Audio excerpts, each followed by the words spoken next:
Previously on the Tales of Hybris. The tragic history of Spira, an inevitable spiral of death and destruction, contrasted by the stunning shores of Besaid Island and its beautiful theme.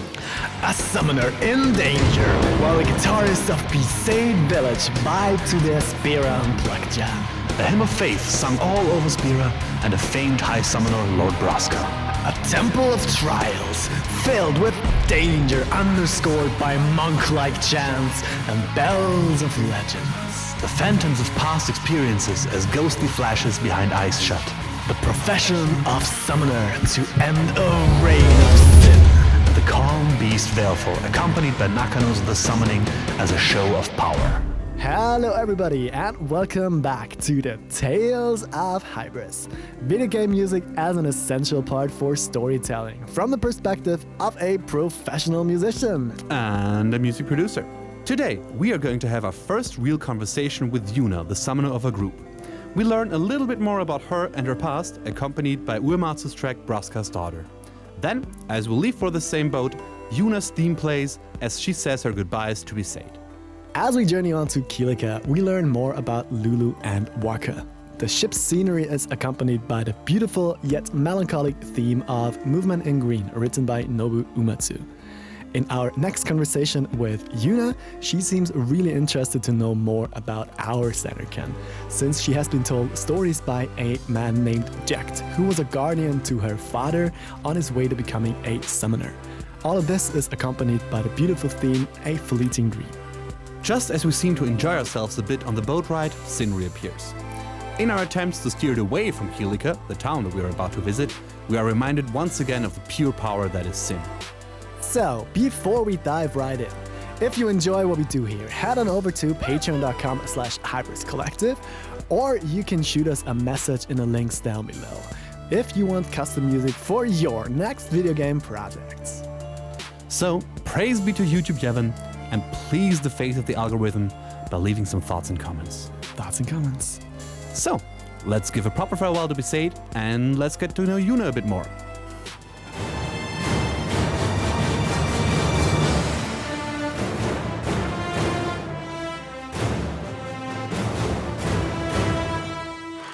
Alright, so after we see Yuna summon Veilful for the first time, the next scene is going to start. Waka introduces us to his Blitzball team, and he tells the Blitzball team that we are gonna win this tournament. Yes, picked up Tidus's energy really fast. Oh yeah, he did. But at this moment now, Tidus doesn't really care anymore, because he's basically just wants to go over to Yuna and talk to her. But then when he looks at Yuna, basically everybody tells Yuna to stay away because we just basically broke all the rules. Yes, we're pretty much a heretic, something like that. And yeah. But then Yuna looks at us, smiles at us, and comes over.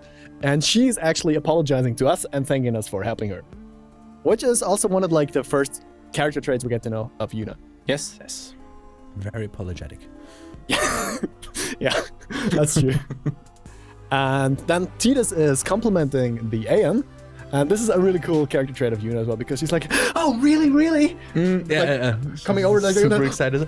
Super excited. She is like a 17-year-old girl as well, after all. I guess. And I really like how this shows, because it's pretty rare that we see Yuna act that way. True. Because as we get to know her more in the game, she's more of she is a fun character, but more of a serious character still. What she has to do, she takes really seriously. Yes, and I think just in general, she tries to maintain a very well-composed exterior, because that's something she feels is just expected of her for just being a summoner, basically, because she has to be the hope for the people of Spira. Exactly. So she can't be the giggly woo one. That is true. And this is exactly why I really like that character slip of hers, right? Yeah. So then she's like, so tomorrow then, because we are going to be on the same boat. And she's like, we can talk more. You can tell me all about the Zanarkand, which sounds like a mixture of either trying to make fun of us, but also she seems serious. We don't know yet, but somebody asking us about Zanarkand is weird.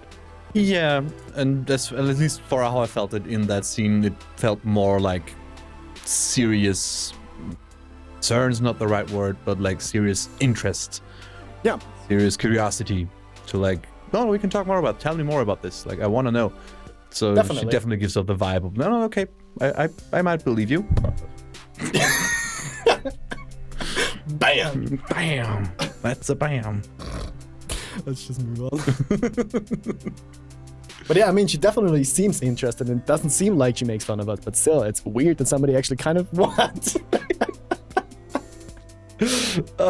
We are a serious podcast. Yes, I know. I don't. I'm trying to take this very seriously, but I'm also trying to get this to a form where I'm not gonna constantly just hit it. I need more space here.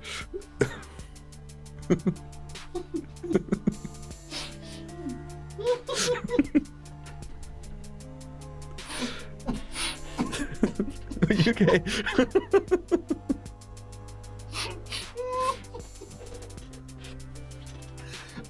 Okay. Jetzt musst du ein altes Glas geben zum Reinspucken. Note to self: don't drink when you're about to cry from laughing. No. Not just selection work in the schools. Wait, I'm sorry. I really need to fix this, actually. I need to fix myself. This is gonna happen constantly because I'm gonna do something with that ad. So at some point I'm gonna either that or that. Which means we want it to get more like this. There we go. Yeah, I think that's better. Seems stable. Yeah, whatever. Hit it. I'm crying.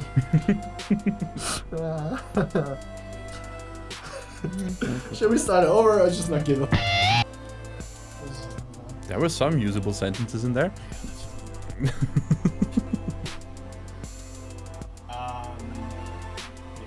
Talk again on the board. Yeah, about her, like, not seriously seeming, but seemingly serious interest about Zanarkand. Why does this happen? I don't know. Maybe it's just... It's really late for doing this. Not for me. No, but in general, I mean, okay, I know you have been streaming through the night. That's true. Huh? You have been streaming through the night, but because, like, I'm up at this time, but I usually don't talk this time. Yeah, I rarely talk to Anyone. no. I'm usually just silent. This is a robot voice. Which is why I made the idea of to make it a podcast. It's more like a self-therapy thing. So I have to talk like this and be a lot more energetic, because if you don't talk like this, nobody's gonna listen to a podcast like this, right? Hey! So we are in Zanarkand right now. and Yes! I don't know why we're in Zanarkand, but we are. We are! We're starting from the very beginning because the energy was not right in the last episode. That is true. And in the beginning, we have that radio DJ. And that radio DJ always has to act like this. Although in the game, he does not do that at all. Why are we doing this?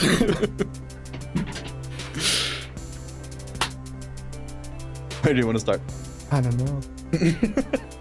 I lost all train of thoughts. How about, like, talking about the composers? I'm really not feeling it anymore. The setup is way better now. We should redo everything. No, absolutely.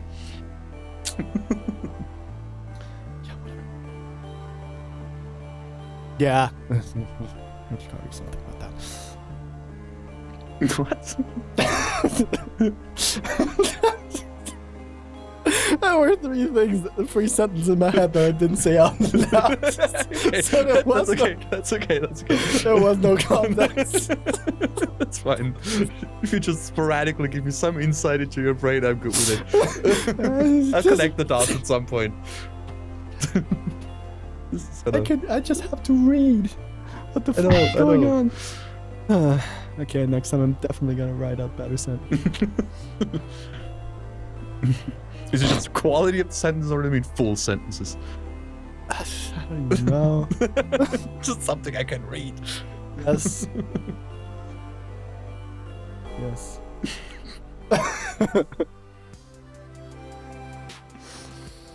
Let's try and say something again.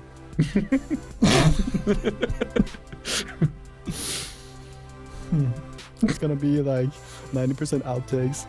Yeah. I'm gonna cobble something together. Some Frankenstein's monster of an episode.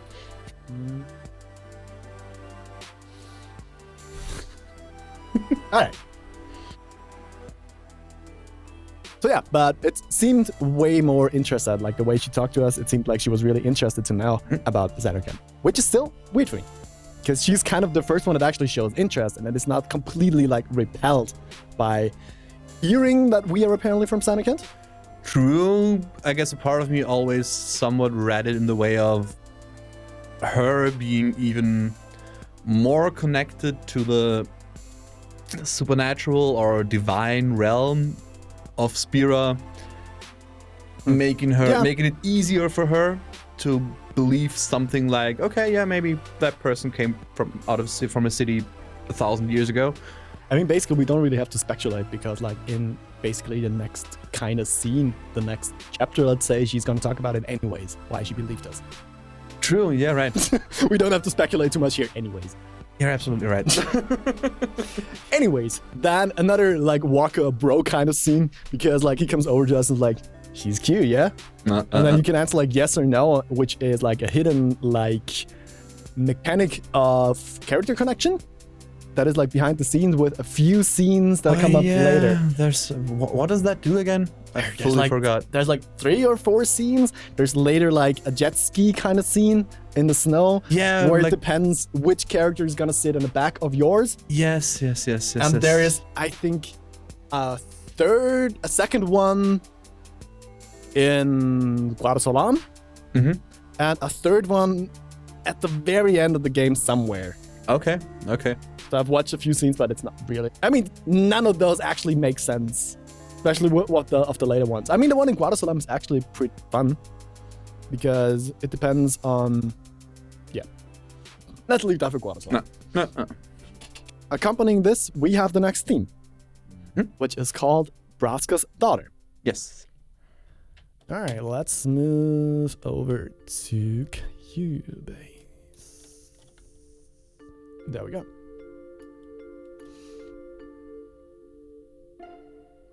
I don't even need to ask if you want to hear the original or the remake first, because it's the same. Oh, nice. So basically for me, there's nothing to talk about since the two of them are basically the same. Awesome. I only have one note, which is basically saying like, I like the B part. It's a nice B part. That's basically all there is. All right, so the stage is yours, I guess. Okay. Yeah, let's just start from the top, I guess. So yeah, first thing that kind of came to my mind was that there's a certain similarity to the piece we heard before, the Trials. Interesting. Which is because it also has it's like this part here switches between the same chords. It's between this D minor and then it goes down to the B major, flat major. And that's the same thing that happens in Trials as well. Over like this backing that sounded like the Trials to me is a theme that did we hear it before? I always get it mixed up if it ever came up. I think once. The leitmotif, you mean? Yes. Yes, that was just Was somewhere before. I'm not sure anymore where it was exactly, but it's already cited somewhere earlier. And basically, we're getting to her theme soon anyway, so I'm gonna go a little bit ahead now. What we hear is basically Yuna's theme. Yeah. Here, which is playing the pizzicato and the violins, which is in general just gonna be like the major melody. I think we talked about that part before. That's a B part you wanted to talk about, or noted that you liked? I mean, there's the leitmotif already. Yeah. Where does it start? As soon as the pizzicato comes in.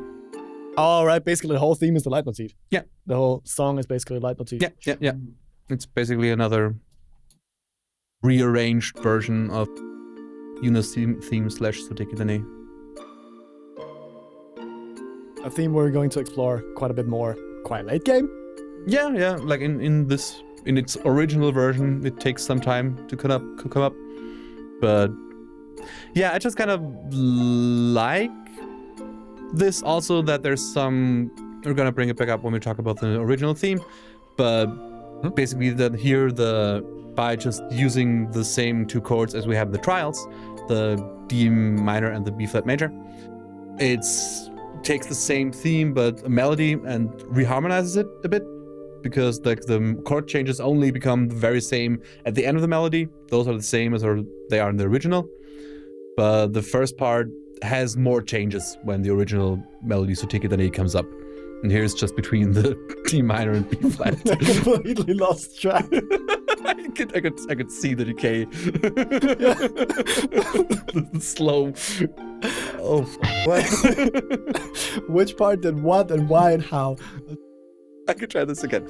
Okay. I mean, I don't even know where my brain stopped working. So we have like, basically what I remembered is like we have this reharmonization. So basically we have the theme going and the chords underneath change. Yes, they're different than they are in the original version. And the original version is the orchestral version that we are going to meet quite a bit later. Is that the original version? Yes. Okay. Like Soteki Dane basically is the original song from all of this came off of. Okay. That's the main part. So yeah, it's just something I like in general. It's like taking a melody and trying to reharmonize it with different chords. Oh yeah. And what it can do to a melody. Oh yeah. And yeah, also I just like this combination of the trials with her theme and naming that Braska's daughter, because that's basically what Braska's daughter is. It's this 17-year-old girl that basically on her own volition, as far as I got it, but still is burdened with this massive trial that she has to go through. Yeah. Her whole existence, in a way, is one big trial, at least from here on out. After she became a summoner, it's a very set path. I think we should explain that Braska, I mean, it's going to come up in many ways, but Braska is her father. Yes. He was the last high summoner that brought the last calm. Exactly. So basically, a calm, as we get to know in a bit as well, is a period without sin. Exactly. For quite a while, there is no sin, like the sin that destroys everything. And she now has chosen to take the same path that her father did. Basically to go and rid the world of sin. Exactly. So this is basically the burden she has to carry. Yeah. What that entails exactly, we're going to meet throughout the story anyways. Yeah. But that's it for now. That's also why she's carrying herself so well, because she has to represent, especially like her father is really famous and he basically saved the world in a way. She has to represent that as well. Yeah, absolutely. Correct. And I really like how you connected the trials with this theme, because that's another thing I would have never thought of. Yeah, I don't know, it just seemed similar to me. I can't even tell 100% if this is necessary a thing that was planned that way. But go on. Because I hit my thingy? Yes. I like that. Oh yes, I love that. Nothing better than distortion sounds. I knew it. Can everybody say distortion? Anyways. But yeah, so Did I distract you? A little bit. Okay. Good. Go on. Yeah, I just wanted to say that basically I'm not 100% certain that this was a planned connection, but it for me, since the pieces or the tracks are so close together when they come up, how similar the two parts of those sounds sound to me, I'm pretty sure that was the thought, especially since the thought is not that complex and makes a lot of sense in my mind. It does. I have these overlap each other and make a track out of it that's called Braska's Daughter, because also then you could go into, okay, maybe another trial that she has to go through is just being the heir, I guess, in a way, or the offspring of the last High Summoner, which basically is, I guess, maybe the highest honor you can obtain or attain in these lands. Guess so. Like, I wouldn't know who'd be like above that in being revered by the people, because you are the person that brought the calm. Yeah, I mean, probably the only ones would be like Maesters of Yevon, maybe. Maybe, yeah, some of the Grand Maesters, something like that, but I can't really see how they would be like more revered, really. Yeah, true. At least, basically you become the highest summoners are somewhat saints. Yeah. Saints, and I guess. No, I'm not gonna say it. That's gonna be so. Not gonna use that word. All right. But yeah, I mean, that's most what I have to say about that part. It's like an interesting thematical remix of two themes.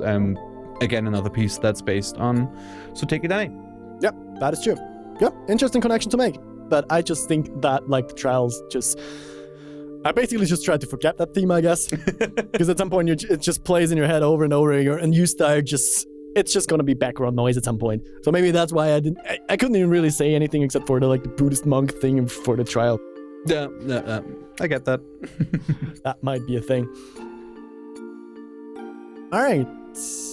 Yeah, I only have it's nice and mysterious, but also somber and thoughtful. You can hear you have this really grave feeling in there. There's a lot of gravity to this whole thing. Make sure it's a little bit playful still, but I don't think it's playful in a fun way, but more again, one of those melancholic kind of connections for me. Yeah, I can see that. These parts, especially with the pizzicato strings, they sound kind of fun in a way. But still, it's at least a certain level of lightheartedness. That's probably the better word, yeah.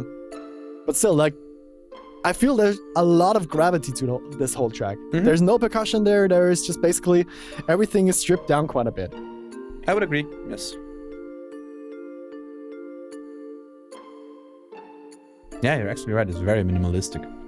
Yeah.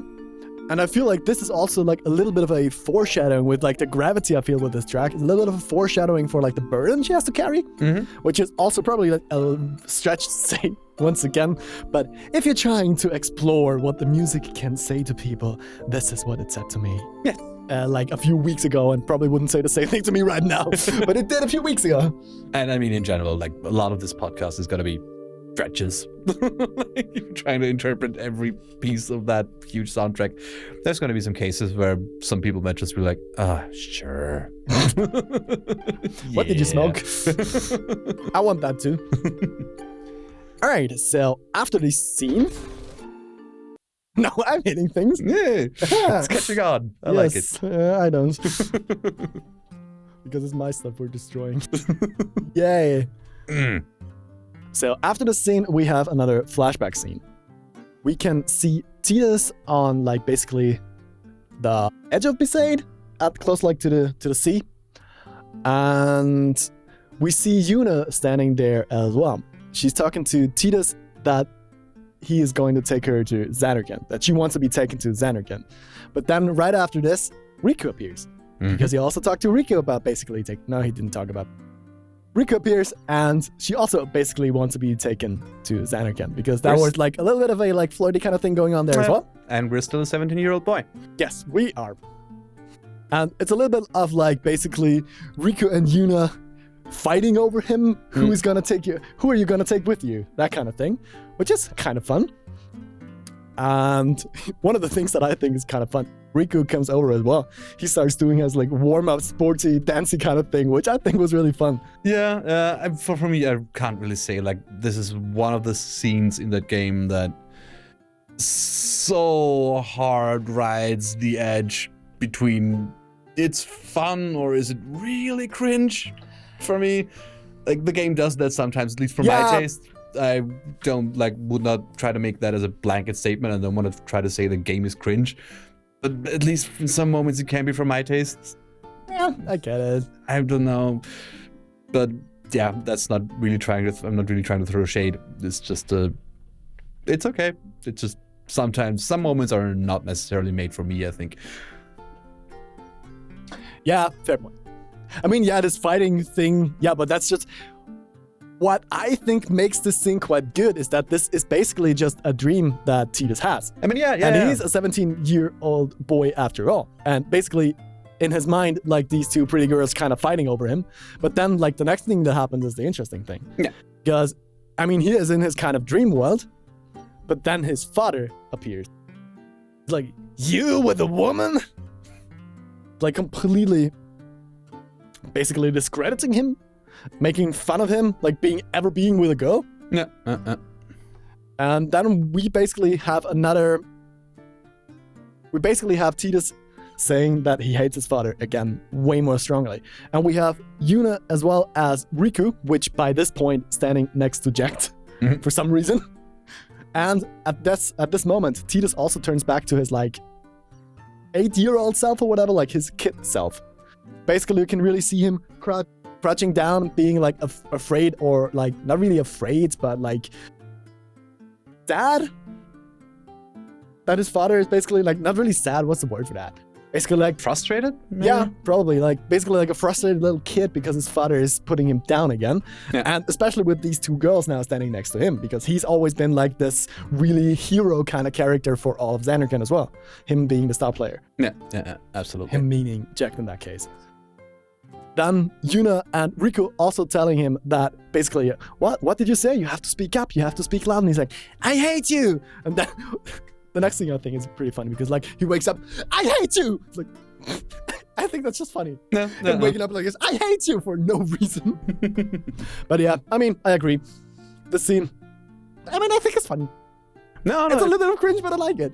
It works, and also, as you said, and I agree that the cringe works within the scene. Like I feel like it's somewhat there on purpose. It didn't happen. But that's just something for me that sometimes there are kinds of cringe that even when they're there on purpose, there for me is still like, I just can't help it but seem like, oh, yeah, okay. You're acting like the scene is like 10 minutes. I guess it left a mark. How? I forgot that the scene existed. No, I think really the main thing that got burnt into my memory is like the actual running thing. But this, I really like that. I find funny, but I guess that's also, back then I didn't really think enough about that, how limited the technical aspects or abilities making these games still were, and that like, okay, you're gonna reuse animations and all that, because of course you're gonna reuse animations, because it's basically like his running animation on. Yeah, but I really like this because this has such an awkwardness to it. Yeah, absolutely. I don't really see it as reusing an asset that they had to kind of reuse. I really like that awkwardness kind of thing, because he's like, who am I gonna take? It's really awkward for him that both of them are at the same place, because he kind of wants to take both of them with him in a way. And now he kind of has to decide. So I really like this, that he's also like looking in a completely different direction while doing this. Yeah. I really like this. I fully get the notion of like, yeah, he's somewhat trying to run away and can't really because it's a dream. That's at least how I read it. In a way, like he wants to get away and can't. That might be interpreting it. Yeah, I mean, it's probably like a fight or flight kind of thing. Something like that. But yeah, I mean, I'm absolutely on board again with the scene when when Jekkt shows up and it gets a little bit more serious, and the whole of him seeing him with the two girls, and like the whole layer of somewhat of a rivalry that's apparently there for Tidus with his father, definitely. And like this whole connected with the whole of feeling of I can never live up to that. At least that's what Tidus thinks, I guess, and that's what most little kids would think if they were put down like that by their parents. Pretty sure. Especially if the father's whole shtick, at least until now that we know of, is like this, I am the best. Look at me. Yeah. I'm going to win all the games. I'm going to get all the girls. I'm going to do it all. You're just an 8-year-old wimp. Yeah. When did he turn 8-year-old? I think I made that number up. He's 8 now. Anyways, so after waking up. Anyways, so after waking up, we see another kind of interesting scene, because this is another one where you can see Lulu and Wakka, like the connection between Lulu and Wakka. Because in this scene, they are talking about a person called Japu, which we're going to get to know a little bit more about in a bit. And Lulu is totally being pissed at Wakka that he brought Tidus here, and that he's like kind of connecting to him. because Japu is Walker's little brother, who apparently looks like us, which we are going to see a reflection of Japu later in game, and I think it doesn't look like us at all. Yeah. But I mean, it's a we'll come to little bit of a stretch. that. We'll come to that. And we also get to know that he died. He died with the Crusaders. Last year, when he was fighting Sin with the Crusaders. And because of that, Walker became a guardian to basically get revenge on Sin. So that's something we heard that a few minutes ago, that Walker became a guardian, and became a guardian for that reason, basically to avenge his brother. And then after the scene, basically, he walks into us and we're saying like, scary.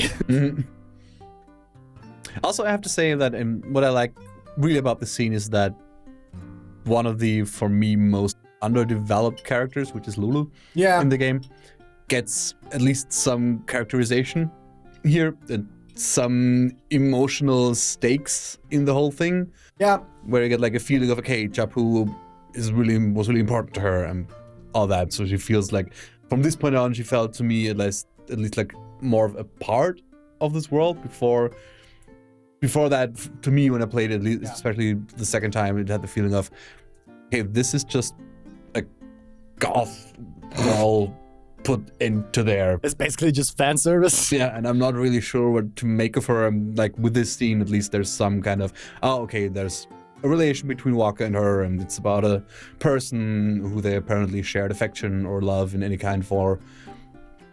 So, yeah, I just like that. I wish Lulu would have gotten some more characterization throughout the game. I know it's hard. I agree. It's a big group of people, and there's other people too that like are a little underdeveloped, but for at least for my taste, it's the most for her. Oh yeah, it totally is. I agree. Kimari is like, okay, he's somewhat supposed to be not too characterized in a way because he's just very stoic and I'm gonna protect Yuna and John, and even he gets his more, character arc in a way. Yeah. True. Lulu's just like, yeah, she's been along for the ride.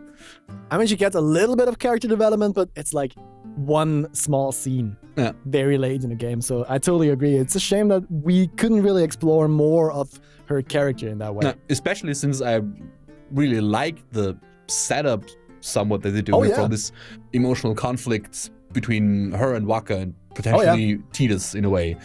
Oh yeah. But that's not about anything like, okay, who is gonna get with whom, the kind of love triangle thing, but just a very different kind of tension. I would have liked, could have been explored more, but I guess it also makes, I mean, it feels like something that might have even been more in the game and just at some point fell to the cutting floor where it's just like, okay, we need to get rid of something. So I guess we're gonna start here. I could have made it like late game content. Yeah, but I mean, yeah, true. But, yeah. You're right. I agree with this. But yeah, this is the first time we actually get to know a little bit about Lulu as well. So that's quite interesting there. But I didn't really get as much out of the scene as you did, apparently. Because, I mean, there's more development and more that we learn about this whole... Anyways. Yeah, but I think, for me, I think it's just stayed in my mind just because it was one of the first times when I played the game when I had this feeling of, ooh, there's more, there's backstory, there's things that have happened, but like things with a personal connection to one of the characters, not just a great, things did happen in this world. True. This is one of the first times where, at least for me, I had this feeling of, ooh, okay, interesting. Who's Japu and what did happen there? And I might have just been too young because I don't think I cared back then. I mean, when we played it the first time, not at all. I did not catch on or whatever, and it did not air at all. Yeah. At least. Yeah. I think it really, really stuck into my mind, like basically the last time when I played through the game for this thing here that we're doing, when I was really like, okay, I really feel like Lulu's underdeveloped, so that's why I thought about that scene more, and then it was like, okay, that was the first glimpse of, and that's why was the point where I got more interested and all that. It's just sprung out from there. I think that's why that scene is so central, not because I would say the scene is like especially good or better than, it's an okay scene, but it's like not, I guess not necessarily as outstanding as I might make it seem here. But yeah. After this, we get a little talk with Walker. And yeah, he's basically like apologizing to us, like I'm using you, but He's like, it's kind of cute. And Tito's like, no, not at all. Come on, I have no idea where I am, what I'm doing here. You basically saved me. You were being nice to me and all that. And he's like, oh, you're embarrassing me. So it's a really like awkward love, which I really like. I really like that scene. That's quite cute. And another like this, I mean, Waka is not portrayed as the smartest guy, I'd say. So this kind of fits the character. And like, you're embarrassing me. Yeah. It kind of fits. Yeah. So I like that. And afterwards, we wake up and we are greeted by Walker giving us a pretty badass sword. It's like a really cool and long, watery sword. I really like that sword. And this used to be Chapu's sword, but Chapu never used it. Yeah. He gives this to us now. Which, talking about like this Lulu being pissed because of Chapu kind of thing, she doesn't react at all on this, which I think is quite out of character again. Maybe she basically is composed a lot more again. Maybe she basically lost her shit in the other scene. And now she's back to, yeah, I'm basically not emotional at all. So maybe that's the point, but it felt weird. She completely like freaked out because we apparently look like Chapu.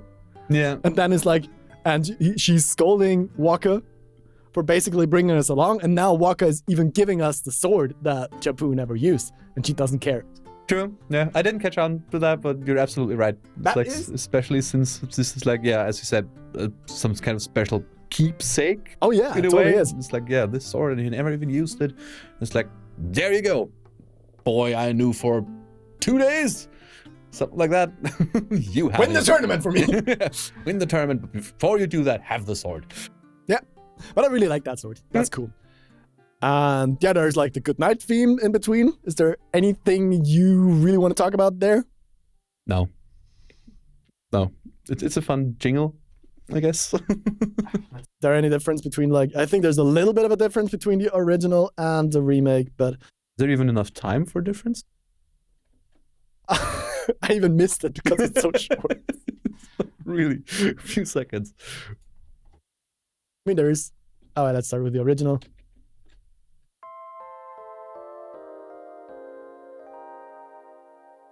You go. Yeah, that's it. And I mean, it fits really nicely for a goodnight theme, but that's all it is. It's slower.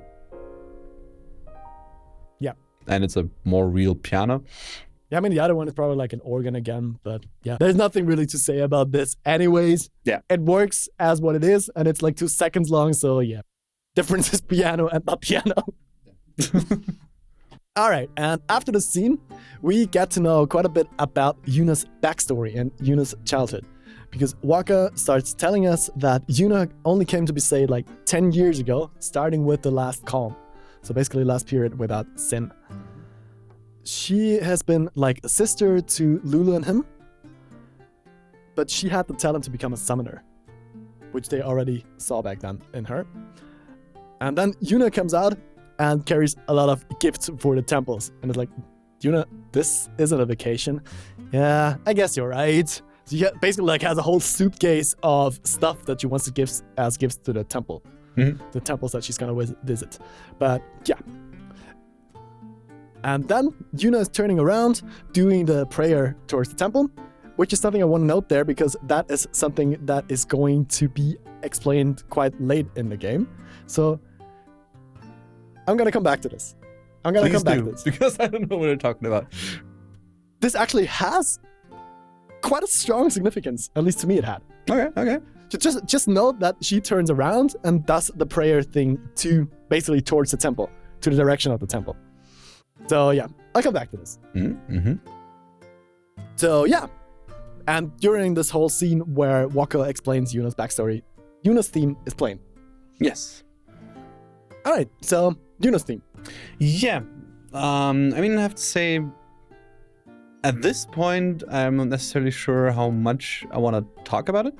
Okay. Because this is very, very similar to Suteki Dane. Okay, basically, there's not a lot of differences that I could make out, at least between them. So for me, at least from my perspective, I guess it would make more sense to talk about it when Suteki Dane actually comes up in the game. Okay. So it's like easier to draw the parallels that also might be reflected by changes in the story or something like that. I see. So maybe just, as when the main scene when the Suteki Dane comes up is coming, I guess I'd do more of a bigger block there. All right, sure. Go for it. Talking through some of the variants, how the theme comes up in the game. Cool. So that's what I would do for that, because I think it's just easier to follow than if I throw out tidbits here and there and then at some point remember things from 5 episodes ago, and also episode 2, and also episode 6, where I said a few minutes about a thing. Just go back and just look for them and watch them again. I basically just have to edit in my face from before, things. All right, yeah, then I'm gonna say a few things. Yes. I mean, there's not too much difference, but I mean, first of all, as you said, there's the Suteki Dane theme all over the place, which totally makes sense in the story connections, which you are going to talk about later quite a bit. First of all, we have the flutes coming. No, first we actually have The accordion? Yes. So basically the whole theme starts off in the original and as well as in the remake with this organ sound, with the quite soft organ sound. Not organ sound. Yeah, I mean Yeah, organ is the Hammond's B6, B3. Yeah. E-piano? Yeah, I guess we go for E-piano sound right now. There's a specific... Is it a Wurlitzer? Not sure right now. Yeah, anyways, some sort of electric, old school electric. We are going to have it on screen what the name of this thing actually might be. So it starts off really mellow, and then first we have already the flute coming in, which was the thing I wanted to talk about a little bit, which apparently I liked more in the remake. It sounds the same, never mind. Not fully. Sounds a little bit more full-bodied for me in the remake, but it's a slight difference. I mean, it does sound real. And then here we got the harmonica kind of thing in both the original and the remake. Playing the Suteki Dane theme that we basically got to know with the last track. Yes. I don't know why they chose the harmonica for this. I don't really like it. Yeah, it's not my favorite thing either, especially since in both versions the harmonica sounds fully played on keyboard or synth, something like that. It really doesn't sound real to me, at least. No, not at all. I think that's my main gripe with it, because I really can see a real harmonica playing this. This can sound good because accordions can protrude or make you have a kind of lonely feeling. At least that's what I feel like, especially when they have the single notes and it has this kind of a sighing sound. Made that connection. But I don't know about harmonica. That might just be me. I've never made any connection with harmonica, to be honest. But yeah. We have the strings right there. Basically, we also have the flute here again. Which is quite a lot more emotional, expressive. Yeah. Of course, because it's a better sample, it sounds better. So I enjoy that a little bit more.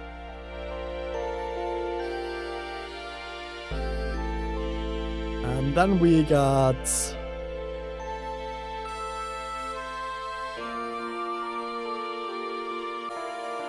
basically until this point, everything is kind of similar. There's not a lot of changes. And here we got the main melody coming up again. Yeah. This time played Glockenspiel. the Glockenspiel, thingy. right? Left and right panning. Yep.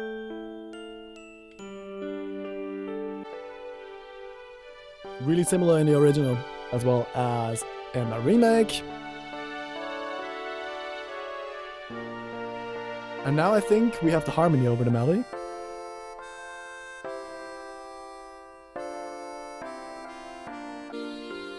No, we don't. No. Sounds double, maybe.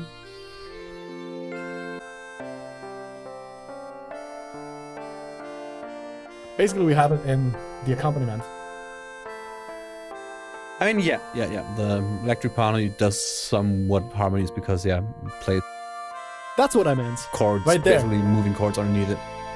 Here we have it harmonized yes, here. Yes. Main melody is harmonized right there. Original. Accompanied by the strings in the back then. But that doesn't happen in the remake.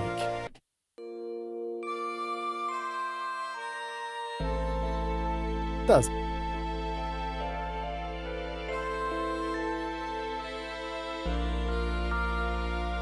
Isn't harmonized as well the main melody? I mean, the strings are there. The beginning. Yeah, basically, you could say like Glockenspiel kind of harmonized it, but basically here it's. That's what I wanted to go into, right? Let's do this again. If we go to this part, we have the main melody coming up again. If you listen to the original, you have it harmonized there. Also, the strings filling up the back a bit. Basically, the whole melody is harmonized all throughout this part. Also harmonized in the strings with like the movements, high end of the strings a little bit. Yeah, it's more like it has a little bit of a call and response thing. Like the down movement in 3 steps is also echoed in the violins at some point and things like that. Yep. But in the remake, we basically just have the beginning. You could say the beginning is harmonized if you listen to the left side. Yeah, the flute's there as well, but it's way more in the background. As well. Yeah. But basically, I would argue that from this point on, it's not really harmonized anymore. Which it is quite clearly in the original. Yeah. And then we have the whole thing basically go down in excitement again. Exactly.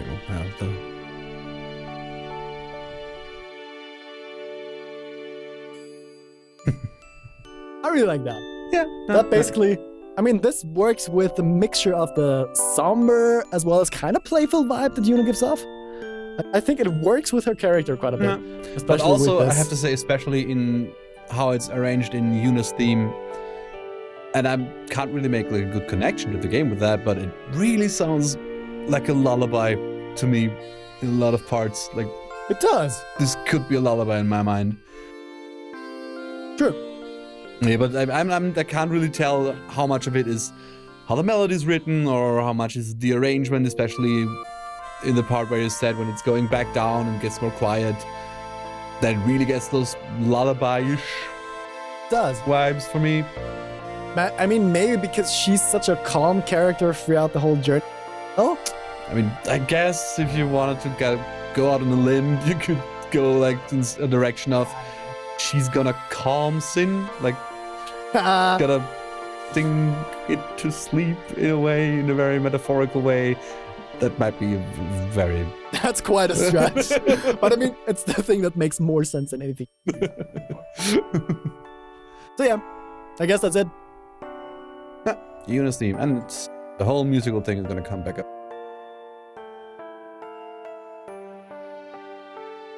Alright, so after this, we got more scenes in Besaid. Move along there a little bit. And when we get to a scene that looks a bit more like ruins, we get to know Kimari a bit. Because he attacks us. Right. Yeah, that also happens on Besaid, right? It does.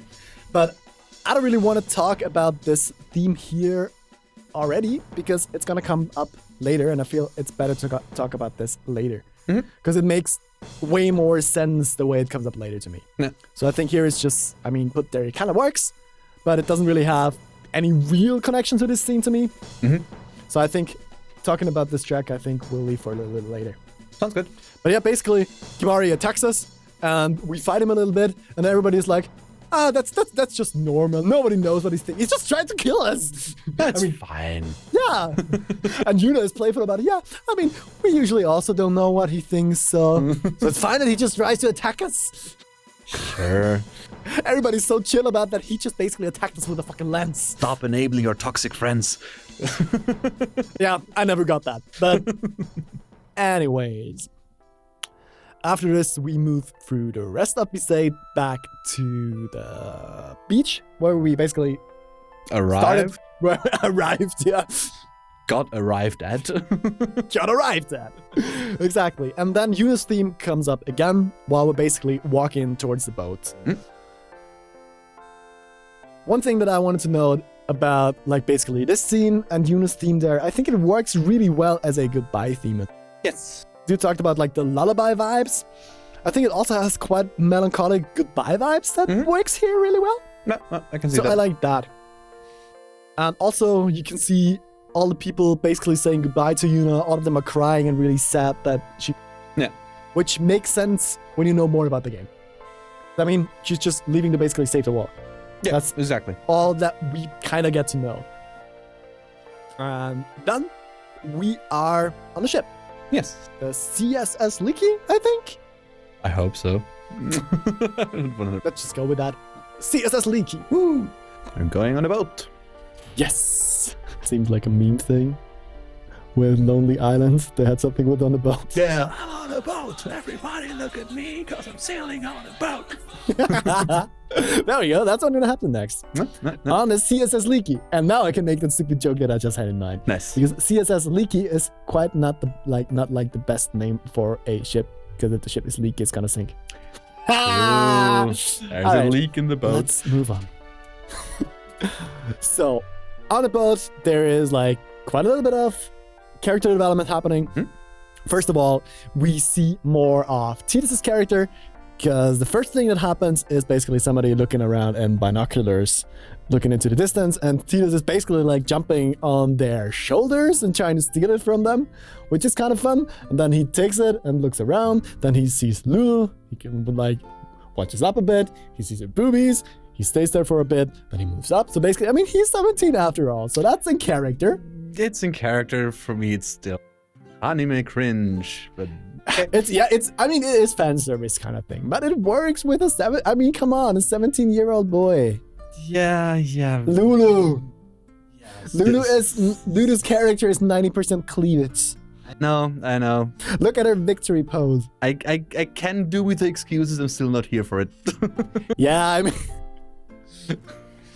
yeah, it's another one of these scenes. Okay, that's fine. That's fair, but still, I think it was funny, kind of. Then we see Yuna being surrounded by quite a lot of people, because she apparently, as the daughter of Braska, as we talked about before, is quite famous. So everybody, like, basically they notice her as the daughter of Braska.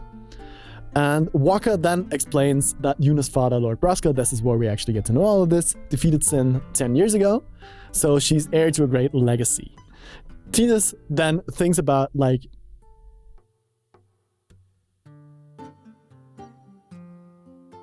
how about I write sentences in a way I can read them?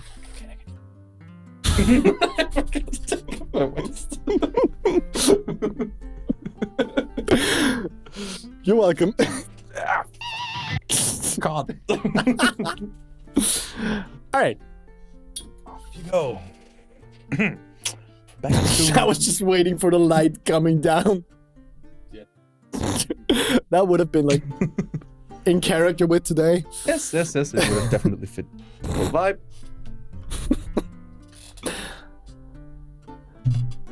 Okay. Back on track. Yeah. Working a tire. Perfect. My shirt, because yours didn't work. Perfect. Well, it's a working attire. Ha!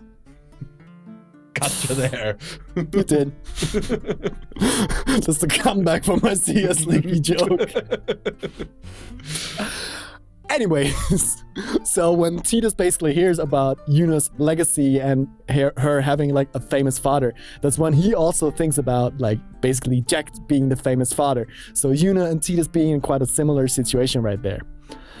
And he's like, it's time when your father is famous, right? Walker's like, huh? And then basically dissing Walker, and he's kind of, lacking in the imagination department. Like, ouch! Yeah, she's pretty mean. Oh yeah, she definitely is throughout the whole damn game. And we also get to know Owaka the 23rd, which is a merchant character who we get to know quite a bit throughout the story. He's not the most important character, but he comes up quite a bit. So we get to meet him there, and he's quite a bit towards us. Then also, after insulting us, he wants our money. Right, yeah. He's like, your clothes, nah, filthy. Those won't sell at all. Or me name. He's like this. What's it? Like an Irish accent. Never mind. He's like, he talks with a really strong accent, like the voice actor as well. And yeah, he basically also just wants our money after insulting us, which is like, dude, get lost. Business. Yeah, definitely. He's a good businessman. That's why nobody knows him. Yeah. Great. Is that gonna come up later?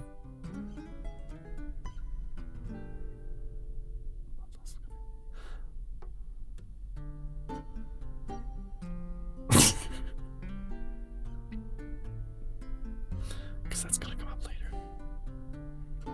Okay. Is it not? I don't know. Yeah, I should have told you what I'm talking about. I don't know. Would have helped. Most likely. So when we go back up on deck, we get to see like Yuna with all these guys there again. And I really like that because they're just calling her Braska's daughter. And he's like, she has a name, you know? So he's like really defending this because he can relate to that. Because he is like the famous son of the Blitzball star Jekkt. Yeah. So he can totally relate to that. So he's basically pissed on her behalf. Which I really like that he defends her like that. I really like that. And also we get to hear Lulu when she's basically like, if you interfere with Yuna's pilgrimage, we won't take it lightly. So she's really serious about basically being a guardian to Yuna. Yeah. And she doesn't trust us like at all, which makes sense. Yeah. Because we just came from somewhere random and saying we come from a place that doesn't exist anymore, and yeah. Now we're part of the team. For some reason. Well, not really yet. We're just there for now. Yeah, okay, yeah, somewhat, but I mean, still, it's still weird that one of the like most holy beings in Spira is just gonna like, yeah, we're gonna take that ragtag dagger along with us. There you go. He's fine. Yeah, fair point. But I mean, we get to know a little bit more about that in like a little bit. Basically, one thing that I found is kind of funny is that we got to hear the Mihan High Road theme already in there. Oh, did we? We are going to talk about this way later, but in the Chocobo Power Room. You're right. We get to hear like, I mean, I don't know how it really fits there because I mean, the Mihan High Road is like a long and kind of naturey road there. And maybe because like the Chocobo connection, I guess that's what they did there.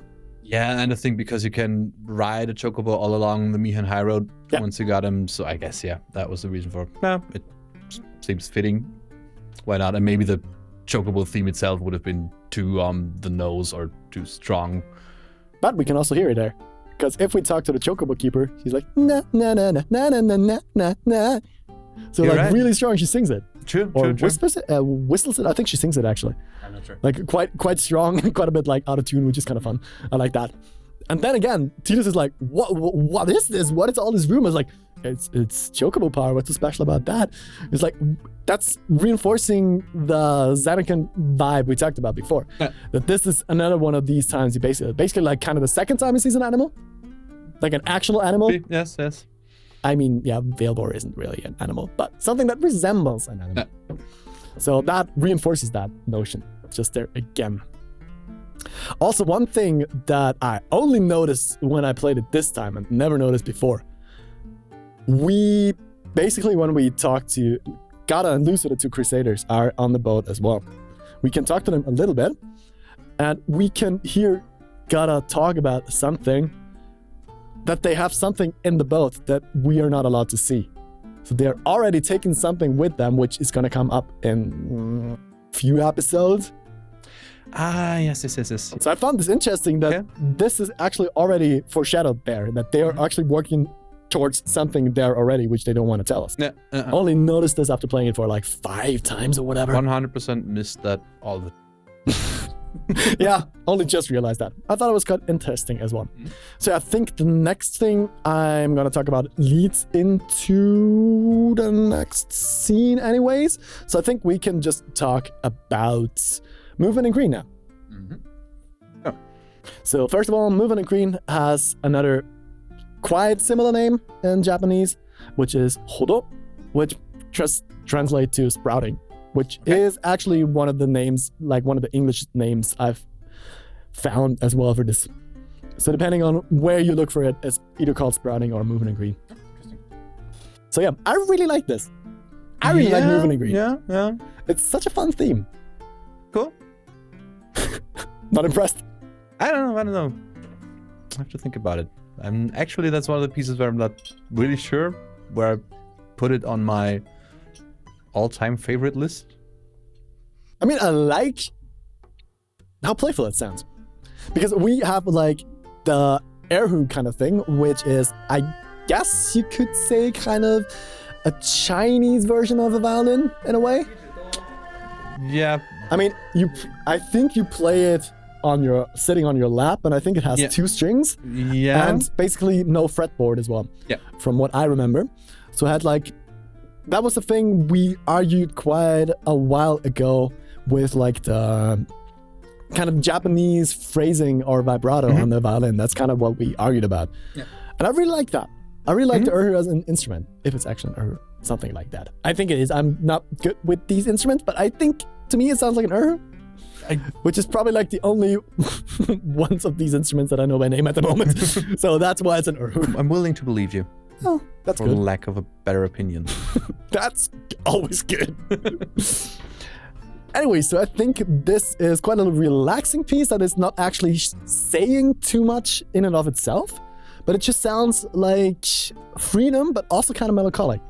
I mean, I'm going to say that melancholic kind of thing quite a bit, but I feel like a lot of the Japanese music carries quite a bit of melancholy that I really enjoy. Yeah. And I feel like this is, again, playful but melancholic, which to me is always such an interesting combination that it works. Yeah. That you can put these 2 emotions or feelings basically together. I really like that. Definitely. So let's go over to the theme.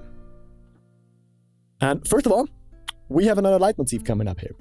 Yes. Actually quite fast.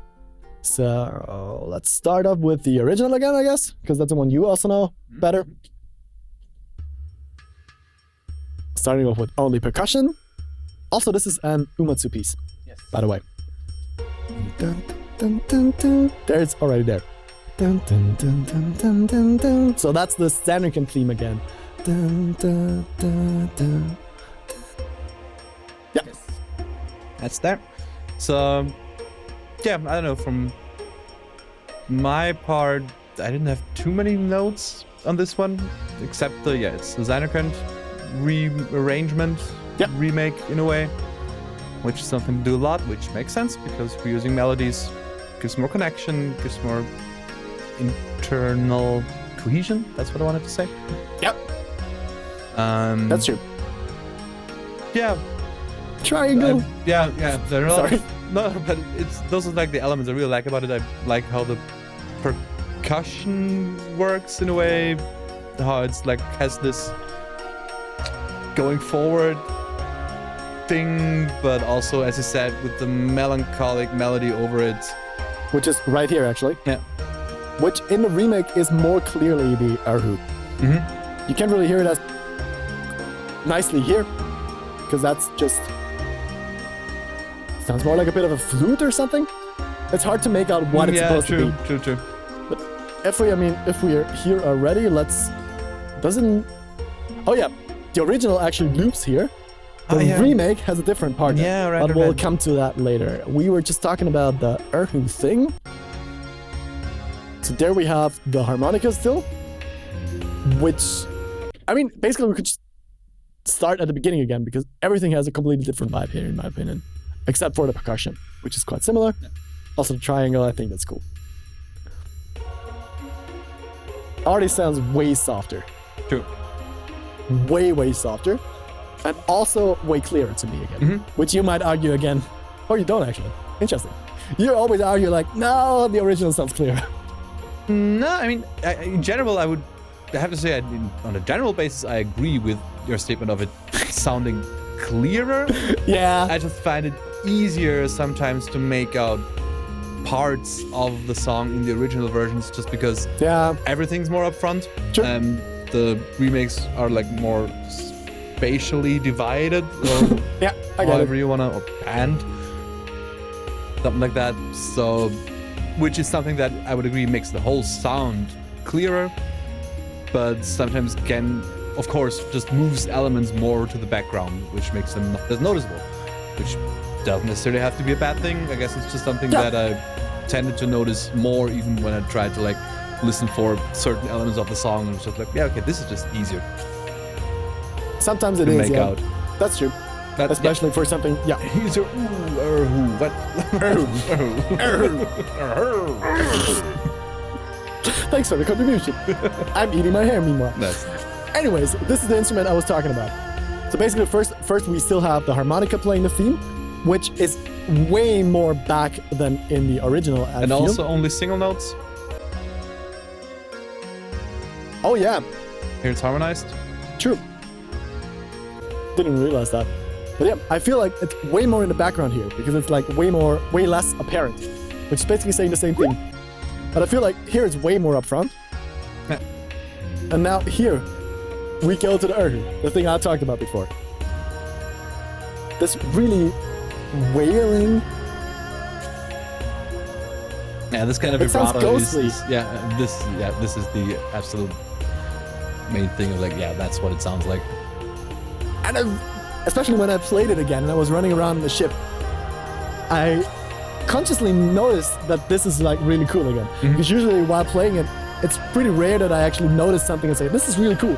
But while running around in the ship and hearing this, I'm like, this is so much fun. This is so like melancholic, cheerfully, as I said before. And it's just like, I liked running around to this theme on the ship, which I think is a really good choice to have this theme on the ship for some reason that I can't really explain. Or I just tried to explain that. Anyways, so after this, when we switch back to the original real quick. Oh, also there's this. The triplet movement. I completely missed that. We don't have that in the remake, do we? That's the original again. I just wanted to point it out again. Which is basically a setup for this. I'd say. I think it's just a setup for this thing that leads into the repeat. Because after this part, we go back to the beginning of the piece. We don't have that triplet kind of thing here, do we?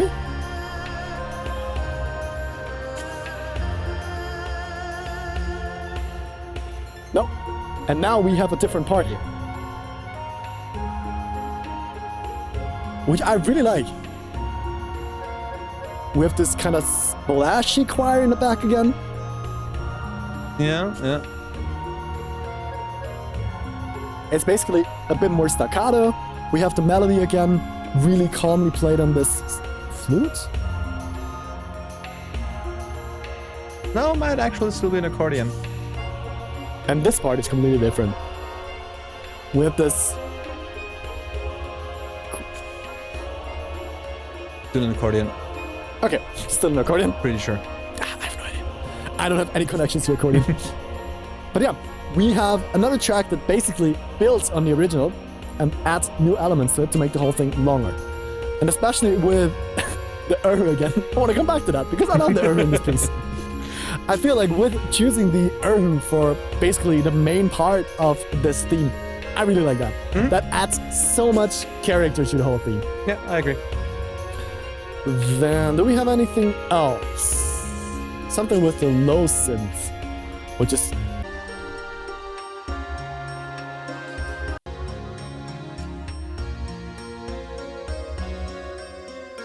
Oh, we have an offbeat. Right side. Oh, yeah. The snare? That's a hi-hat. Yeah, it's a close hi-hat, probably. Oh my god, now that the focus on it, it's so weird. Oh yeah. Because now, like, the whole thing shifted. It was offbeat in the beginning, and then it was onbeat, and it's like, what's this happening? This is so confusing sometimes. But yeah, the triangle, which is gonna come up quite a bit in the game, which is, for some reason, really fun to me. Yeah, no, I like it. Big fan. I don't know why, but I like it. It just works really well with this theme as well. Well, after listening to both versions quite a bit again, Which one do you prefer? I guess I'd clearly have to say the remake. Okay. Sounds like a more refined version of the song to me. I also like the new B part. I like how the whole percussion... how the whole percussion... That was on point. Yeah, can you hear it? So rhythmically. You should be a drummer. I know. Go on. Yes, I had this point about, the percussion, right? That it just sounds way more, it's just much more, way much more how, I don't know. Good sentence. I know, right? Thanks for the contribution. At least it's not only me today. Glad to help. Solidarity. Yeah, I feel better now. Way better. Go on. It just, the percussion just sounds fuller. It just has way more body to it. And way more reverb as well. That's right. Which fills the space quite nicely. So, it just sounds more refined for me. It's just better. I like the new part, but I just think I already said. So, on board with the remake. Go remake. For me, it's definitely the remake as well. Especially Erhu. Yeah, of course. Yeah. I just want to say it again. Erhu is such a cool instrument. I really, really like an Erhu. I really like that. But I don't think I could play it. That must be so hard to play. I mean, I don't even know how to play, but my dad got like a similar thing from Greece. I don't know what's called, but I watched him play it a bit. I tried it because he played it with your nails and like, that's not gonna happen. Okay. No idea how to do that, but yeah. Yeah, I mean, like intonation and all that has to be incredibly hard on that. That's why all of my brothers there. I guess, just wiggling your way to the right note. I mean, you could do the same on the violin. You do sometimes. He's a violin player, if we didn't mention it. I think we didn't. Maybe not. He's a violin player. The big reveal. Yes. We need the spotlight. Spotlight. All right. Then we find Yuna standing in front of the ship alone. And we approach her kind of awkwardly, talking about like, she's actually the one starting the conversation. We're just going there and she's like, the wind, it's nice. And I really like how they started laughing, both of them, because they kind of realize how awkward the situation is. And instantly kind of breaks the like weird kind of mood. I really like that scene again. I'm going to say this quite a bit, I think. It's like, I mean, it's cute. I don't know. I have nothing against that scene. That's good. At least, finally. So that's not cringy. No, that won't work for me. Good. Just wanted to check, all right? Anyways, so they basically don't really know what to talk about, both of them. And then she starts asking Titus about like him being a blitzball player. And like a blitzball player from Zanarkand. And Titus said like, yeah, Walker doesn't believe me like at all. But for some reason, Yuna does. Yuna believes him. And she's like, it's like a great stadium being all lit up even at night. Great tournaments being held there. And the stands are always full. And he's like, wait, how do you know that? It's like, a man named Jekkt told me. He was my father's guardian. There you go. Okay, but Titus like around me. Jekkt. My father, his name is Jekkt. So we basically instantly hear like he's... really have to hear that name here as well. Really? For 1,000 years, god damn it. Yeah. So I really like his reaction there again. He's like, she's like, amazing! You know, our meeting here like this must be the blessing of Yevon. And it sounds like him, but it can't be him. And she's like, why not? And then next theme starts. So we have a theme called A Fleeting Dream, which is another piece by Uematsu. So, a little bit of story piece, and then we're gonna move into this again, into the theme. So, Titus then answers like, my old man, he died off the coast of Zanarkand. I'm sorry. That was not... I'm sorry. Sorry. Good thing I'm not a I Wizard. didn't do it. I'm sorry. So Titus answers, my old man, he died off the coast of Zanarkand. And Yuna's like, I'm sorry. probably knows a lot in that. Anyways, I'm not gonna get it better. It's fine. You can try, okay? No. Anyways, and he never came back from training, and no one's ever seen him for like 10 years. So basically, his father, as we already established before, has been lost for over 10 years. And Yuna is like, why, that's the day Jekkt came to Spira. It's true. I first met Jekkt 10 years and 3 months ago. I don't know where the 3 months came from, but it's been like apparently 3 months since Tia's has been here. I don't know. This is another thing that seems so random to me. Like, yeah, he got lost at sea 10 years ago. 10 years and 3 months. Okay. I heard we're talking that. about the same person. Must be the same person because 3 months and then okay. Do the math. Anyways, I remember that day because it was the day that her father left. So the day fits, doesn't it? For some reason, that sentence also doesn't make any sense to me at all. But I don't want to take away from the gravity of this scene because this is quite a bit of a reveal. It's a weird choice of lines to say there. So, yes, might be things lost in translation and having things sync up to lip sync and all that. Probably, kinda, sorta, but yeah. But the next thing, I really like the next thing. Like, yeah, awkwardly laughing again. Yeah, but how would he get here? And then Yuna's like, you're here, are you not? And it's like, this is good. This is good. This is really good. Yeah. All right, so let's talk about the theme that accompanies this scene. It's called A Fleeting Dream. So let's start off with the original again.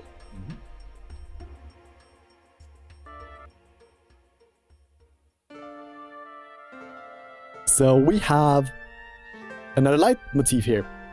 Yes. Which one is it centered? No. Wait. I had it. It's to take it in here. It is okay. I wasn't sure. Yeah. No. I always, every time I hear it, I get the same brain hang up.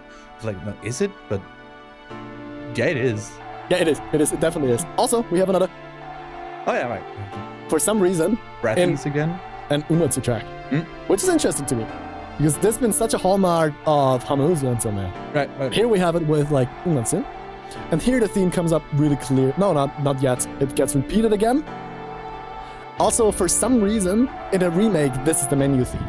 Before you can choose Final Fantasy X or X-2. Oh yeah, you're right. Which kind of, I don't get it because having this as a menu theme diminishes the impact it has on a game. Totally to me. I agree with you there.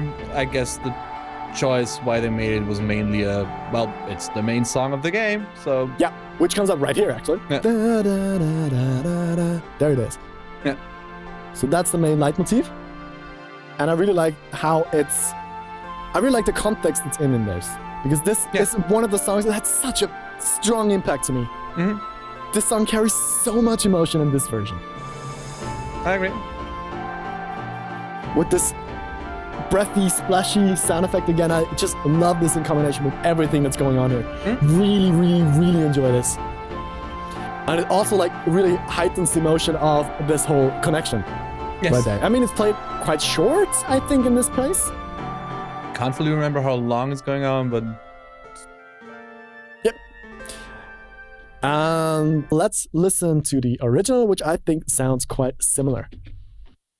You mean the remake? I mean the remake. Everything is quite a bit softer already.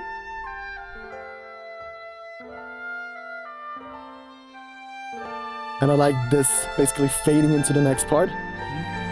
Everything building up there. The call and answer thing. This is way stronger here as well. Right. I love that. Sounds somewhat less breathy, but with more of an impact. Like a really strong water drop. Yeah. Really big cave. Yep. But I feel like this version is really similar to the original, but also the new sounds work really well with this. Yeah. Because everything sounds way more emotional with like the better sounds there, I'd say, especially with the percussion as well. Yeah, Used really sparingly.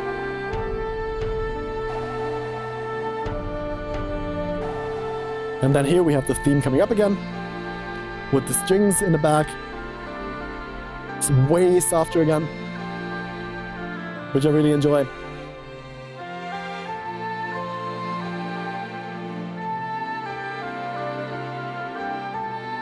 I just love this theme. This is always like goosebumps. And everything building up a little bit more again. With brass in the back as well. The higher up brass. Horns maybe? The theme is Oh yeah, now I hear it. Yes, this is. Yeah, it should be horns, I think. I really like that. That's pretty. And back to the beginning, it loops again. So yeah, the two are quite similar. But I do prefer the remake quite a bit. Because it does have quite more impact with everything being like way more organized and like sounding way more distinguished basically. Yeah. I also like, I mean, there's not as much of a difference between the two. So both of them, I like both of them. Especially, it really did its job in the original as well. Yeah, I agree. But yeah, as for like a lot of the more orchestral pieces, symphonic pieces or however you want to call it, in the whole soundtrack, often for me, the remake works better because just the sound quality upgrade just helps Definitely in those does. cases. And it usually doesn't really lose anything compared to the original, it's just better. Yeah, For I me agree. at least. I agree. Okay. But yeah, for everything else going on in that track regarding like musical stuff and some some reharmonizing of the Wow. thing. We're gonna talk about that when Suteki Dani comes up. All right. Part of this blog. Blog? Block. Thing of magnitude. What are you talking about? Tired. All right. So yeah, and one thing that's also really cool here, because I said like before that this theme doesn't come up as long. Like it's quite a bit of a short thing. And the cool thing is that music starts basically when Titus talks about, like, basically when he says like, my old man, he died. This is where the theme starts. But exactly when Yuna says like, you're here, are you not? This is where it stops again. So this is another part where I really, really like the music basically dropping off at a critical point. I really like that. And it's so well done here. Yeah. Also, because it also really heightens the emotion right before the next scene. Because the next scene, we are attacked by Sin. Mm-hmm. So having the break right before that, and then the battle theme, the enemy attack. Yes, the enemy attack theme coming up again. I really like how these two interconnect, basically.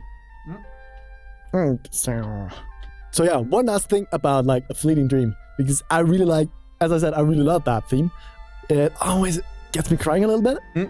It's like such an emotional, really strong emotion there, and I really like what a wide range of emotion the whole thing portrays as well. Yeah, I think it's such a well done track in everything it wants to portray, and is, whenever it's going to come up in the stories, always has such a great impact. This is also why I think it's such a shame it was used as a menu theme. Because this diminishes so, it takes away so much from the impact and emotion that this piece actually has. I agree. So it kind of got annoying because of that a little bit. Oh. Because I had stupid me always having like the menu theme up way too long, because I start the game and then I move on to like cook something or something and forget, and it's on the background for half an hour. It's like, anyways, at the point that's error in front of keyboard or in front of controller in that case. So yeah. Anyways, right after this theme, we have the enemy attack theme again, because we are attacked, or like the ship is attacked by Sin. One thing that I really like about this is like the gravity of the situation is everybody is basically apologizing. They all want to stop Sin because we are on our way to Kilika, and all the people on board are also on their way to Kilika trying to visit their families. And now Sin is basically there as well. And they fear that Sin, which is most likely the case, is going to attack Kilika. So all the people on board, they're apologizing to Yuna that they want to save their families, so they have to attack Sin. And Yuna's like, no, it's okay. I totally understand that. So basically, we fight a part of Sin there. We fight a Finn. Yeah, right. That's a Finn, I guess. Yeah, I guess so. And one thing that I think is kind of cool that you can actually see there, because like, as we talked about in the very beginning already, like the whole theme of Spira, everything sounds like spirals and everything is spiraling and connected like that. And you can see, I think it's basically Sin's tail that you see there. I think you can see how like spiraling it is already. I mean, I can show you. Let's see.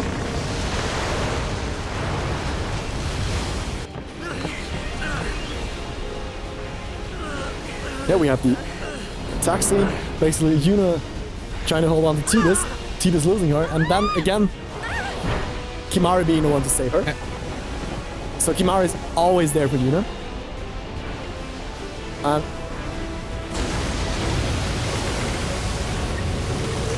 so basically, we see how huge Sin is again. Because this is basically like just a tail fin? Like that, yeah. Some sort of fin. So this is just a small part of the whole entity that is Sin.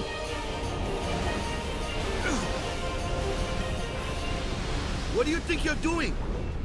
Stick a harpoon in him and we'll all get dragged under. Sin is going for Kilika. We gotta distract it. Our families are in Kilika. Forgive us, Lady Summoner. And I really like how Yuna just nods there. It's like, yep, I get it. Boy. Yeah, and then we have the fighting thing, the fin thing, like the harpoons kinda do something, basically collecting us there.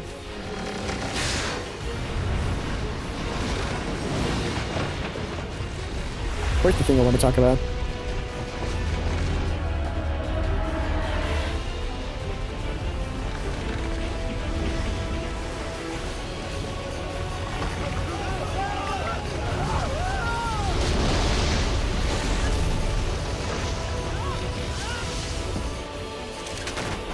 We can see these things again, which you already saw back in Zanarkand in the very beginning, in like the first boss fight. So these are like Sin spawns. I think yes, it spawns, yeah. And I think there is another one of these cutscenes, and I think there we're gonna see the tail. Where is it? Right there, see? Oh yeah! That's like You're right, yeah. That's quite the spiral thing again, which I that's think a is a big really spiral. cool little detail about Sin. And yeah, so the whole trying to get... Oh yeah, and we have this scene where everything's kind of a bit calm again, because basically just Sin moved on because it just grabbed everything. And Wakka's concerned because we're not there anymore. And I really like how Wakka's the first one who's really concerned trying to look for us and jumps into the water trying to save us. I mean, I like how Yuna also kind of wants to save us, but Kimahri takes her back because apparently she probably can't really swim or something. maybe, and I mean, I also get a feeling of like just the general Kimahri protecting. of being like, no, this is way more important. Yeah. Like, you have to stay here. If you just die here in the water, no. Yeah, that's true. And then we have Wakka saving us, and I also really like how there's like this high potion animation coming there. Oh yeah, Because right. we're basically, I mean, apparently not completely killed, but Wakka just drags us back a little bit and then throws something at us. And this, is the Phoenix down animation a one? I think so. I Okay. think this is a high potion for some reason. Phoenix down would make more sense, but yeah. Wakka's like, yep, gotcha, bro. Like, thanks, man. Nice. Thanks, bro. And we're off. Isn't there another fight? I don't think so. Isn't there an octopus fight? Here? No, I think I've just seen you through. Doesn't matter. I'm not sure. There might be another octopus, kraken, whatever fight. I think it's an octopus thingy right there. Yeah, it's another sin spawn. Oh yeah, you're from the. You fight one in the water. You're right. Great. Oh god. I guess we're gonna leave off here. Ich glaube, wir machen Break for Kilika. Alright. You know, we learned something today. Namely, that you can mix together parts or ideas of different songs from one body of work to infuse a new song with a new meaning or just a different vibe. Shown here, of course, in Braska's Daughter and how it mixes Sutekidane and Trials. After we took a quick nap to good night, which we did not talk about a lot, we heard the main melody of Final Fantasy, Sotekidane, again, now fully realized as Yuna's theme. Later, we had another reuse of a leitmotif, this time the motif of Zanarkand, in the song Movement in Green. And at last, we encountered Sotekidane another time, now in the form of a fleeting dream. But maybe all of this was just Our hubris talking. In the next episode, we will learn more about the duties of a summoner as we deal with the fallout of Sin's attack. We stroll through a lush forest, visit another temple, and deal with the dangers within and around it. So, thank you so much for watching. and see you in the next one. Bye!